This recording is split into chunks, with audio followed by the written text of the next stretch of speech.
In the heart of the 18th century, as European powers compete for the riches of the East, one man will embody French ambition in India. Charles-Joseph Patissier, the future Marquis de Bussy-Castelnau, was born circa 1720 in a humble village in Picardy, who will become one of the most fascinating figures of French colonial expansion.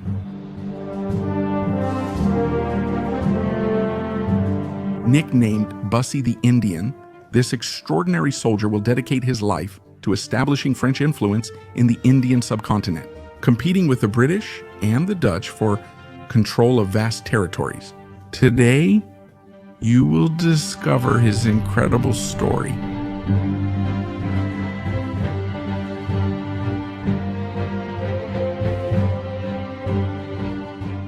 Charles-Joseph Patissier was born in 1720 in Anchinville, France, during the country's colonial expansion era. The son of a minor noble family, it was his father, a lieutenant colonel in the Royal Army who proudly added Debussy to their family name in reference to their ancestors. But behind this title lies a much more modest reality. The family actually suffers from a severe lack of wealth. Young Charles-Joseph Debussy grows up under the influence of his father, who teaches him the art of war and expects him to have a military career. But in 1735, tragedy strikes. His father dies when the young Charles Joseph is only 15 years old. This death is not only a personal ordeal, as it also plunges the entire family into terrible financial difficulties. But faced with this desperate situation, the young man makes a decision that will change the course of his life. He enters the service of the French East India Company. This trading organization, in which the French state is the main shareholder, seeks to develop prosperous trade in the Indies. At only 16 years old, the young Bussy sets sail for the islands of Mauritius and Réunion. Far from his native Picardy, he discovers a new world there, one made of both trade and opportunities.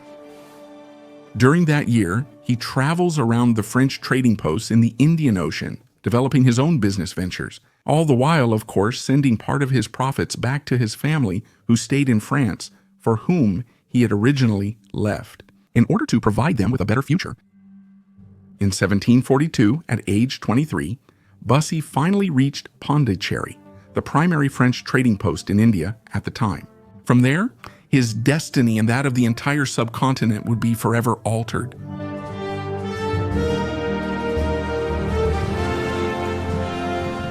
Pondicherry was at that time a bustling city full of activity, under the leadership of the energetic Joseph-François Dupleix, who was an ambitious and capable administrator and who simply revolutionized the French presence in India. Dupleix's understanding of one crucial aspect led to his success in India. In order to prosper in the subcontinent and develop French trade there, it was necessary to master the political environment surrounding the French settlements. Uncertainty and instability are the enemies of commercial prosperity. They interfere in local politics by supporting certain Indian princes and claimants, depending, of course, on French interests. And they do so, including by force of arms. This strategy, which is bold for a trading company and would later inspire the British East India Company, gives Bussy the opportunity to reveal his talents. The young officer quickly distinguishes himself, especially during the Battle of Lambourg, which is the first major engagement he takes part in. Bussy personally leads an attack there that turns the tide of the battle to the advantage of the Indian princes supported by the company. From the very beginning during his various missions, Bussy demonstrates not only solid military qualities, but also a good ability to grasp the specifics of Indian warfare. He studies the local military doctrines and learns how to command the Indian soldiers serving the company, trained in the French style, who are called the Sipahi. In September 1750, Bussy is given the chance to lead a mission that will cement his reputation.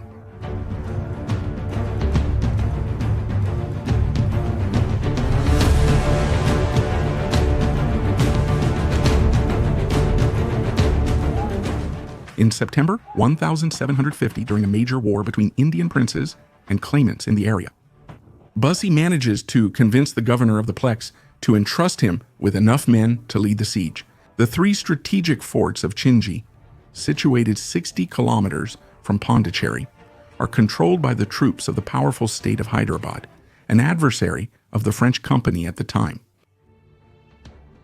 Dupleix assigns him 2,100 men for the mission, 300 Europeans and 1,800 sepoys, in order to seize these positions reputed to be impregnable.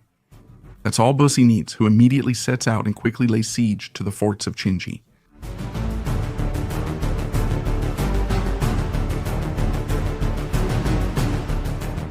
But on the morning of September 11th, Bussy and his men are horrified to see Hyderabad's powerful army appear on the horizon. 10,000 men, mainly 7,000 skilled Indian heavy cavalry, aided by 1,600 British infantry and artillery, are approaching to end the siege. Bussy is now alone, with no reinforcements able to arrive in time, facing odds of 1 against 5. But the young French officer is not intimidated. With his officer's support, he swiftly reacts, regroups his troops, and regains the initiative by moving ahead of an enemy whom he doesn't give time to deploy. Despite being outnumbered, the French managed to hold out in the city against the superior army throughout the day. At the end of the afternoon, the opponent orders a general retreat and leaves the field to the French.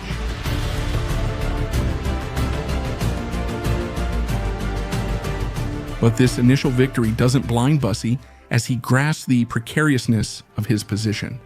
That same evening, he launches a brilliant assault, giving his enemies no chance to recover. When the moon sets and darkness becomes complete, the French silently take their positions, simultaneously at the gates of the 3 forts, before brutally blowing the doors open. Rushing inside, the fighting begins, and by 4 in the morning, the first fort of Chinji falls, with cries of "Long live the King" echoing through the valley. The other 2 forts follow within the hour. This remarkable double triumph, first on the battlefield and then during the concurrent siege of 3 allegedly impenetrable forts, showcases the tactical prowess of the French sepoys. These Indian infantrymen, trained using French methods, now stand out to everyone. A professional infantry capable of rapid and precise maneuvers, whereas their opponents only have infantry neglected by the military doctrines of the time and generally made up of poorly trained levies. This resounding victory attracts the attention of Dupleix, who writes to Bussy, "You deserve the highest rewards, and I will not forget anything to help you obtain them." And it is these words that will then allow France to become, for a time, the leading European power on the Indian subcontinent.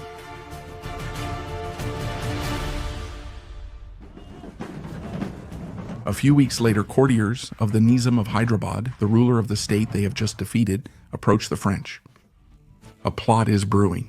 The current Nizam will be assassinated during the next battle, allowing Muzaffar Jung, who is a French-backed claimant, to ascend the throne. The plan then works perfectly. In the midst of a fierce battle, the Nizam is assassinated by one of his own vassals.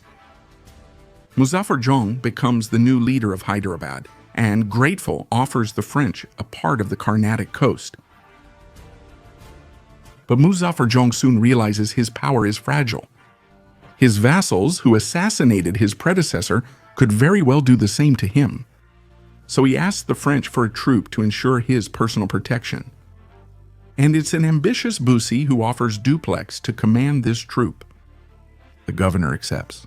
On January 11th, 1751, the 31-year-old nobleman Picard is introduced at the court of the powerful Nizam of Hyderabad. At the head of 300 European soldiers and 2,006 sepoys, he leaves Pondicherry on elephant back, dressed in the Indian attire befitting his new status. But just 1 month later, fate will once again disrupt Bussy's plans.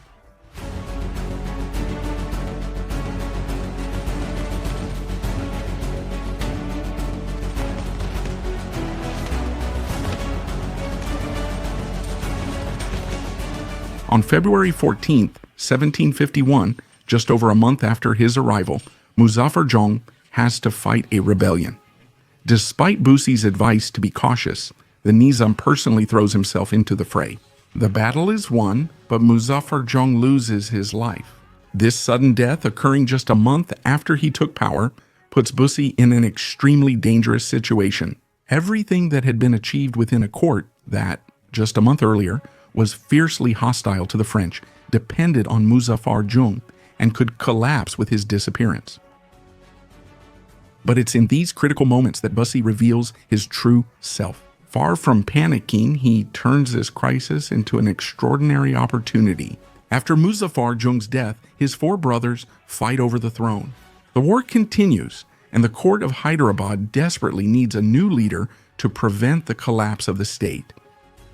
At this point, the four contenders turn to Bussy, and their calculation is far from naive. They know that the Frenchman's chosen candidate will gain the company's military support from the Indies, whose effectiveness they've all witnessed, and so for that reason, they prefer to make him an ally. Moreover, the presence of Bussy will allow future rulers to hold the reins of power without having to depend on unreliable vassals. Bussy thus finds himself in the extraordinary position of kingmaker for one of the most powerful states in India. Among the four brothers, he chooses Salabith Jung, who is considered both capable of establishing his legitimacy and easily influenced, and who thus becomes the new Nizam of Hyderabad. Grateful, he showers the French with gifts and money, thus ensuring their support. Bussy fully grasps the significance of his new position. He therefore learns Persian, which is the official language of the state and was also, for that reason, spoken by the entire political elite. His language mastery allows him to engage in court intrigues without interpreters, to the shifting loyalties of the factions, thus plot and scheming. Bussy's fluency in Persian demonstrates the vital role of languages in achieving global success. Imagine in just a few months our French hero manages to master Persian well enough to navigate the most complex intrigues of the court of Hyderabad. Let's get back to our 18th century hero. Does this language mastery then allow him to get directly involved in the court intrigues? Bussy greatly helps stabilize the state of Hyderabad through diplomacy and military actions. Consequently, he becomes commander-in-chief of the armies, a key position in the Nizam's power structure, and later one of the chief ministers of this dominant state, the Deccan Plateau.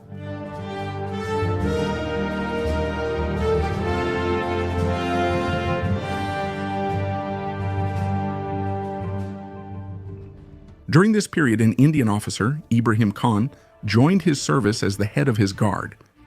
This man, trained in French techniques, later became famous in India as Ibrahim Khan. Gardi, a distortion of guard, distinguished himself during the 1761 Battle of Panipat. At the head of the musketeers, trained in the French style of the powerful Maratha Empire, neighboring the state of Hyderabad.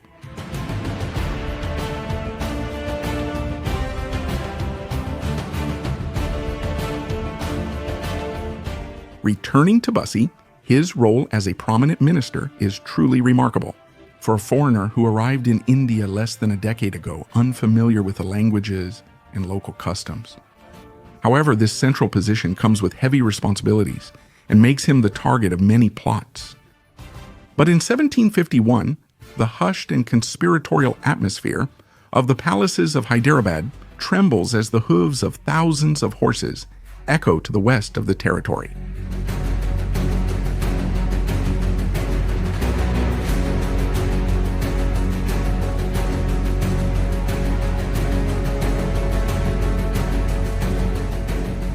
In 1751, the Marathas arrived.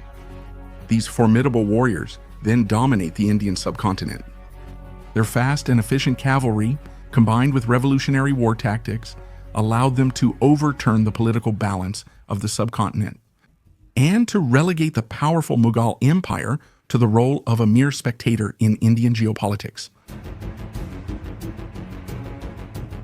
The mighty Maratha army departs Pune, their empire's capital, to invade western Hyderabad state. It then counts 60,000 men trained in the tactics of movement and harassment that have made them renowned.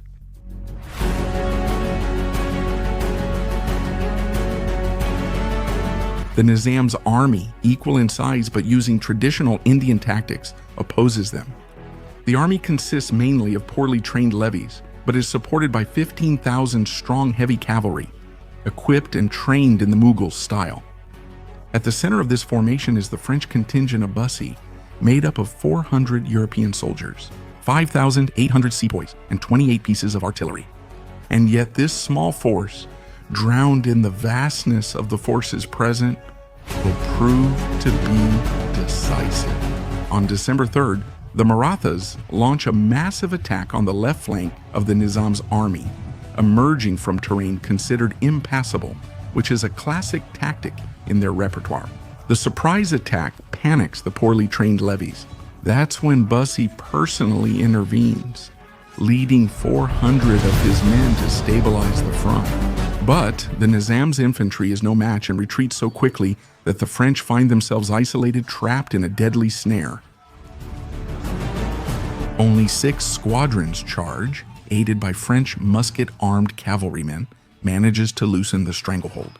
This action turns the tide of the battle, and the Marathas then lose several hundred cavalrymen and retreat.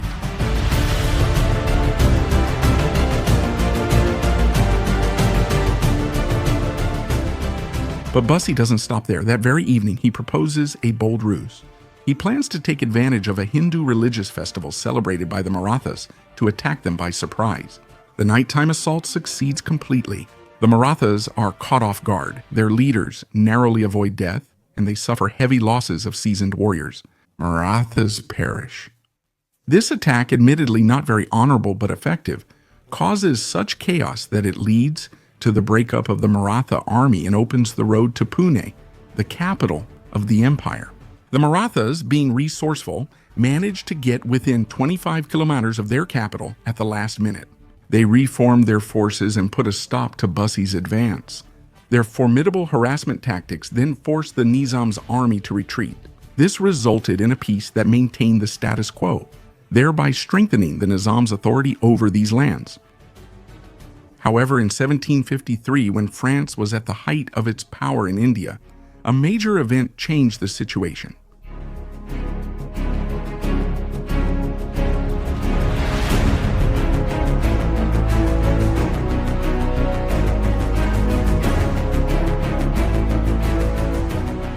In 1753, Joseph-François Dupleix, the governor of French India, was recalled to France.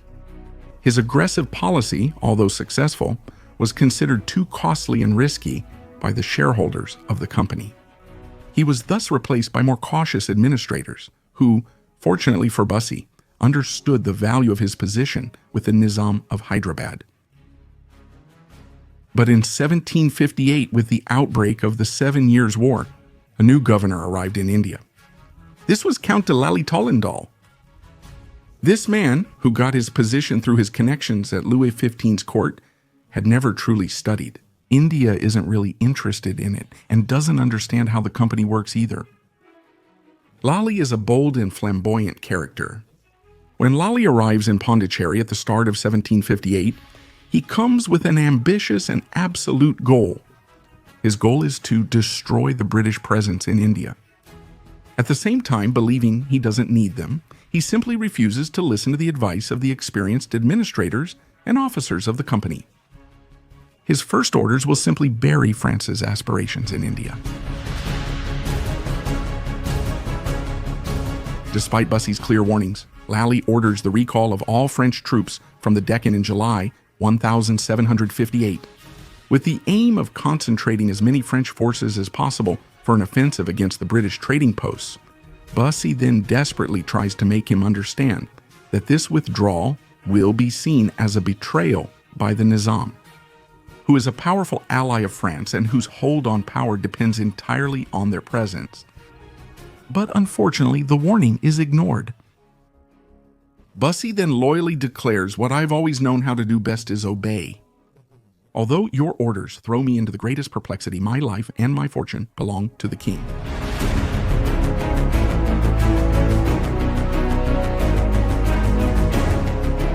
Instead of abruptly declaring his exit, Bussy shrewdly requests a brief leave from the Nizam, hoping to be able to speak with Lally in person before returning, or, if not, to be replaced. But Lally stubbornly sticks to his incoherent plan, causing his own officers, who came with him from the mainland, to demand that his military command be revoked. With the position now vacant, and thanks to his excellent service record, The company's council secures that it be entrusted to Bussy. In December 1759, Bussy thus actually receives the supreme military command and is warmly welcomed in Pondicherry.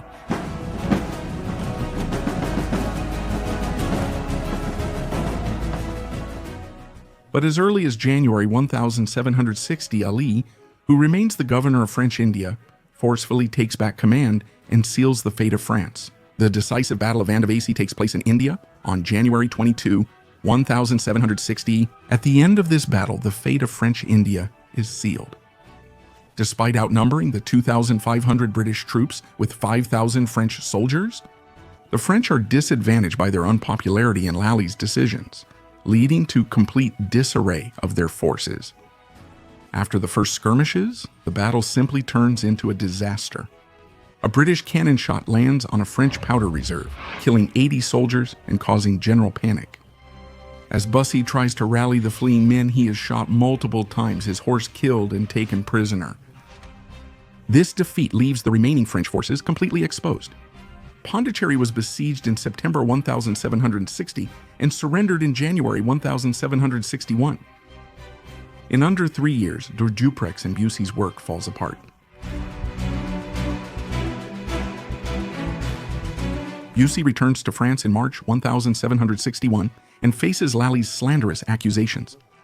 In 1762, a trial lasting 4 years was initiated by the latter.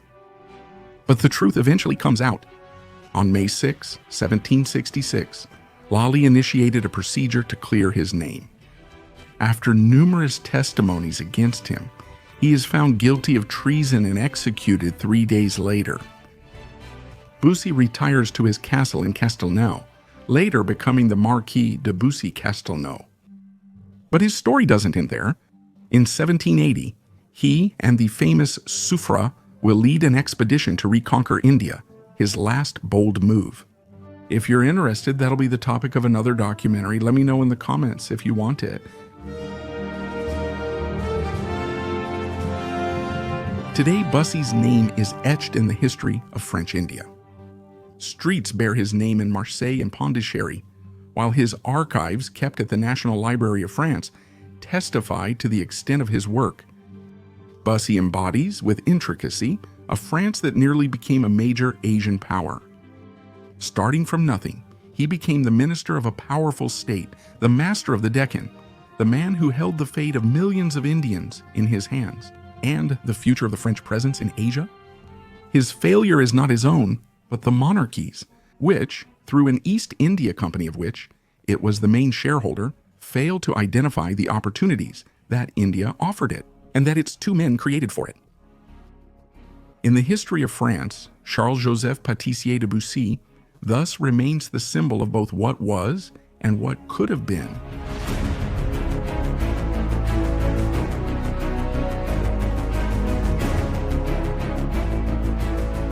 Remember to subscribe and like this video. It's crucial for us.